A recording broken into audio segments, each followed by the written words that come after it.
منمانی بھی نہ کرے. اپنے شوہر کے سامنے ہمیشہ میری ہی بات چلنا، منمانی، میری منمانی کر لیتی، میں میرے مزے میں آئے جیسا کر لیتی.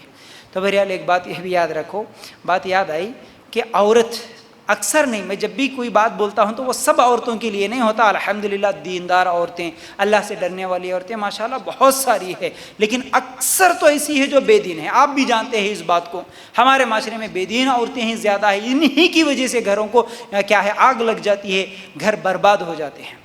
عورت شوہر کی بات نہ مانے، سمجھیے اب وہ کسی کی بھی نہیں مانتے. پھر اس کا مطلب اگر ماننا ہے، جیسا کہ میں پچھلے ہفتوں میں کہا تھا، شادی سے پہلے عورت کے لیے ضروری ہے وہ سب سے پہلے اگر کسی کی بات ماننے والی ہوتی ہے تو وہ اپنے ماں باپ کی بات مانتی ہیں. لیکن شادی کے بعد اب بدل جاتا ہے رشتہ، اب وہ ماں باپ کی بات نہیں، ماں باپ سے بھی زیادہ اپنے شوہر کی بات مانے گی. لیکن جو شادی کے بعد بھی اپنے شوہر کی بات نہ مانے تو پھر سمجھیے کہ وہ کسی کی بھی نہیں مانتی. کیا آپ کو معلوم ہے شادی شدہ عورت جو شوہر کی بھی بات نہیں مانتی لیکن ایک آدمی کی مانتی ہے بات، وہ کون ہے بتا سکتے آپ؟ کسی کی بھی نہیں مانتی، بلکہ وہ آدمی کی بات مانتی ہے، سنتی ہے. صرف ماننا سننا نہیں، وہ جیسا بولا ویسا عمل بھی کر لیتی ہے. کون؟ فوٹوگرافر. سمجھ رہے؟ وہ ویڈیو والا آتا نا، کہاں ہٹو، کیسا بیٹھو، کدھر مسکراؤ، کیا کرو، ہر بات مان لیتی ہے. سمجھ رہے نا؟ تو بہرحال کبھی بھی اپنے شوہر کی بات ماننے والی عورت ہی کیا ہے گھروں کو برباد ہونے سے بچاتی ہے. تو بہرحال 9ویں چیز بے صبری اور تکلف پسندی ہے. یہ بھی گھر کو برباد کرنے میں، گھر کے بگڑ جانے میں بہت بڑی وجہ ہے. عورت کے اندر صبر نہ ہونا. بے صبری اور تکلف پسندی زندگی نام ہے برداشت کرنے کا، اگنور کرنے کا. زندگی نام ہی ہے، اصل میں برداشت کرنے کا نام ہے. یاد رکھو، غم اور خوشی یہ آنے جانے والی چیزیں ہیں. دن بدلتے ہیں تو نئے خوشیاں آتے ہیں، نئے غم بھی آتے ہیں. دن بدلنے پہ جیسا ہم کو یقین ہے، اسی طرح خوشیاں اور غم بھی بدلتے ہیں. اس بات پر بھی ہمیں یقین ہونا چاہیے. ہمیشہ ایک جیسے دن نہیں رہتے، ہمیشہ ایک جیسے حالات نہیں رہتے، ہمیشہ غم نہیں رہتا، ہمیشہ خوشی بھی نہیں رہتی. ٹھیک ہے؟ تو بہرحال دن ہو، موسم ہو، حالات ہو، واقعات ہو، انسان بھی سب بدل جاتے ہیں. یاد رکھو، امید خوشی کی بہت بڑی سبب ہے. امید جب ختم ہوتی ہے تو خوشی بھی ختم ہو جاتی ہے.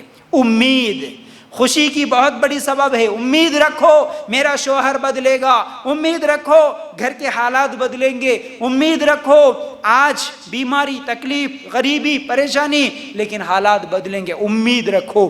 امید ہی اصل میں خوشی کی بہت بڑی سبب ہے. لیکن جب امید ختم ہو جاتی تو پھر اس کی زندگی میں خوشی نہیں نظر آتی. پھر امید رکھنا اللہ کی ذات پہ، ہر چیز بدلے گا. تو بہرحال ہم خود بھی امید والے بنے اور ہم کسی کی امید ختم کرنے والے بھی نہیں بننا. ہم کسی کی امیدوار ہے کہ آج ہی اب ہو گیا تمہارا، اس کے ساتھ رہے تو پوری زندگی ایسا گزارنا پڑتا. کتنے دن رہتے، ابھی لے لو، الگ ہو جاؤ، کھلا لے لو، طلاق لے لو، کیس کر دو. اس طرح کی باتیں نہ کرے کسی کے سامنے. تو بہرحال ساس، سسر، ننند کی باتوں پر صبر، غربت ہے تو صبر، شوہر بیمار ہے تو صبر، یہ سب چیزوں میں صبر ہونا چاہیے. اللہ کے رسول صلی اللہ علیہ وسلم نے کیا فرمایا تھا فاطمہ رضی اللہ تعالیٰ عنہ کے تعلق سے؟ فاطمہ یہ میرے دل کا ٹکڑا ہے، جس نے فاطمہ کو تکلیف دی اس نے مجھے تکلیف دی. حالانکہ فاطمہ کی زندگی غریب شوہر علی رضی اللہ تعالیٰ عنہ کی زندگی میں ان کی زندگی گزر رہی تھی. یاد رکھو، عمران بن حطان کی بیوی ایک بہت بڑے عالم ہے، ان کی بیوی بھی ماشاءاللہ علم والے کیسے ہوتے ہیں دیکھو. ایک بہت بڑے عالم، ان کی بیوی ایک مرتبہ کہتی ہے بیٹھے بیٹھے ایسے ہی کہ اصل میں یہ جو عمران بن حطم ہیں یہ اتنے زیادہ کالے تھے اور اتنے بدصورت تھے لیکن بہت بڑے عالم تھے. لیکن ان کی جو بیوی تھی انتہائی خوبصورت تھی، انتہائی خوبصورت، اور یہ بہت زیادہ کالے. ایک مرتبہ ان کی بیوی کہتی ہیں کہ دیکھو جی ہم دونوں جنتی ہیں، باتوں باتوں میں. تو عمران بن حطام کہتے ہیں کہ آپ کیسی کہہ سکتی ہو؟ کیونکہ اب ان کی بیوی جواب دیتی ہے، دیکھیے اللہ کے رسول صلی اللہ علیہ وسلم نے فرمایا صبر کرنے والا جنتی ہے، شکر کرنے والا جنتی ہے. جو صابر ہوتا، شاکر ہوتا، وہ جنتی ہے. اب تم اتنے زیادہ کالے ہیں آپ کی یہ بدصورتی پر میں صبر کر رہی ہوں اس لیے میں جنتی، اور میری خوبصورتی میں آپ کو ملی اس پر تم اللہ کا شکر ادا کرتے ہو اس لیے تم شاکر ہو تو تم بھی جنتی ہے۔ صبر کرنے والا، شکر کرنے والا جنتی ہے۔ تو یاد رکھو، دیندار عورتوں کا خیال، ان کا مزاج ایسے ہوتا ہے، دیندار مردوں کی بھی سوچ اور ان کا مزاج ایسے ہوتا ہے، یاد رکھنا۔ شیخ سعدی رحمۃ اللہ علیہ ایک دن ایک دعوت کھانے کے لیے نکلے، جاتے جاتے راستے میں اصل میں وہ غربت اتنی تھی کہ ان کے پیروں میں چپل بھی نہیں تھے، تو وہ جیسے ہی گھر سے نکلے سوچے ارے دعوت میں جا رہا ہوں لیکن میرے پیر میں چپل بھی نہیں ہے۔